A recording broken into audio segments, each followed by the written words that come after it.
Johnny വാക്കറിലെ Kamal Gower അല്ലെങ്കിൽ സ്വാമി എന്ന കഥാപാത്രം എങ്ങനെയാണ് സ്വാമിയെ കണ്ടുപിടിച്ചത്? ഇന്നും 1990 ഇറങ്ങിയൊരു സിനിമ സ്വാമി എന്ന വില്ലൻ ഇന്നും ജനങ്ങളുടെ മനസ്സിൽ ഇങ്ങനെ മായാതെ നിൽക്കുന്നുണ്ട്, ഒരു ടെററായിട്ട്. ജോണി വാക്കർ 89-90 കാലഘട്ടങ്ങളിലാണ് ഞങ്ങൾ ചിത്രീകരിക്കുന്നത്.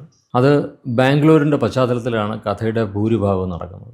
തിരക്കഥ എഴുതിയതിന് ശേഷം ഞങ്ങൾ ബാംഗ്ലൂർ ലൊക്കേഷൻ കാണാൻ പോകുന്നു. ഞാനുണ്ട്, രഞ്ജിത്തുണ്ട് തിരക്കഥാകൃത്ത്, അഗസ്റ്റിൻ ആക്ടർ. ഇങ്ങനെ ഞങ്ങൾ അവിടെ പല പല പബ്ബുകളിൽ പോവാണ്. ആദ്യം ബാംഗ്ലൂരിൻ്റെ അന്നും ഇന്നും ഒരു വൈബ്രൻറ്റ് ഫീൽ എന്ന് പറയുന്ന പബ്ബുകളാണ്. അപ്പോൾ ഞങ്ങളൊരു പബ് എക്സ്പീരിയൻസ് ചെയ്യാൻ വേണ്ടി എനിക്ക് തോന്നുന്നു പബ് വേൾഡിലാണ്. അങ്ങനെ ഞങ്ങൾ സിനിമയുടെ കഥയും അല്ലെങ്കിൽ അതിൻ്റെ ആംബിയൻസിനെ കുറിച്ചൊക്കെ സംസാരിച്ചുകൊണ്ടിരിക്കുമ്പോഴാണ് പെട്ടെന്ന് ഞാൻ കണ്ടു കുറച്ച് മുടിയൊക്കെ നീട്ടി വളർത്തിയ ഒരാൾ വളരെ വേഗത്തിൽ ഇങ്ങനെ നടന്നു പോകും. അത് ഓരോ ടേബിളിലും പോയി പുള്ളിയുടെ സുഹൃത്തുക്കളെ കണ്ട് സംസാരിക്കുന്ന മുടി വളർത്തിയ ഒരാളാണ്. ഞാൻ രഞ്ജിയോട് പറഞ്ഞു, നമ്മൾ ഉദ്ദേശിക്കുന്ന അല്ലെങ്കിൽ നമ്മൾ അന്വേഷിക്കുന്ന വില്ലൻ അല്ലെങ്കിൽ സ്വാമിയുടെ കഥാപാത്രം ചെയ്യാൻ ഇയാൾ നന്നായിരിക്കില്ലേ?